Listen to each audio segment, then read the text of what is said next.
ఆరోగ్యం మూలముత్తమం ధర్మార్థ కామ మోక్షానాం ఆరోగ్యం మూలముత్తమం ధర్మార్థ కామ మోక్షానాం ఆరోగ్యం మూలముత్తమం.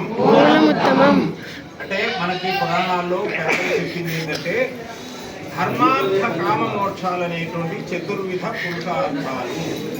మనం ధర్మబద్ధంగా జీవించాలి, ధర్మబద్ధంగా అర్థం ఆశించాలంటే డబ్బులు చేయాలి.